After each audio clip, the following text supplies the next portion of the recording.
ಎಲ್ಲರಿಗೂ ಶರಣು ಶರಣಾರ್ಥಿ.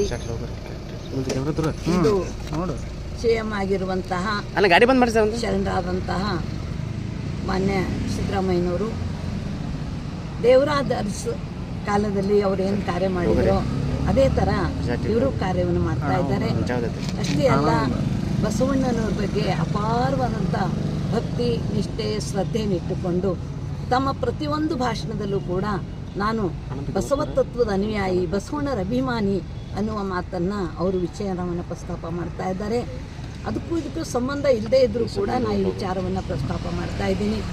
ಈಗ ಯಾರು ಏನು ಅನ್ನೋದನ್ನು ನಮಗೆ ಎಲ್ಲರೂ ಅಷ್ಟೇ ನಮಗೆ, ಆದರೂ ಕೂಡ ಇವರು ಒಂದು ಬದ್ಧರಾಗಿ ನಡ್ಕೊಂಡು ಬರ್ತಾ ಇದ್ದಾರೆ ಅಂತಂದಾಗ ಇವರೇ 5 ವರ್ಷ ಪೂರ್ತಿ ಅವರು ಮಾಡಲಿ ಅನ್ನುವುದೇ ನಮ್ಮೆಲ್ಲರ ಅಭಿಪ್ರಾಯ. ಅಂದಾಗ ಇವರು DKಶಿನೂ ಕೂಡ ಒಳ್ಳೆಯವರೇ ಕಾರ್ಯ ಮಾಡ್ತಾ ಇದ್ದಾರೆ. ಆದರೂ ಕೂಡ ಈಗ ಇವರು ಮಾಡ್ತಾ ಇದ್ದಾರಲ್ಲ, ಈಗಾಗಲೇ ಅನುಭವ ಇದೆ ಇವರಿಗೆ. ಅನುಭವ ಇರೋದರಿಂದ ಆ ಅನುಭವವನ್ನು ಕೂಡ ಇನ್ನೂ 1-2 ವರ್ಷ ಅವರು ಪೂರ್ತಿ ಮುಗಿಸ್ಲಿ ಅನ್ನುವುದೇ ನಮ್ಮೆಲ್ಲರ ಅಭಿಪ್ರಾಯ. ಎಲ್ಲರಿಗೂ ಶರಣ.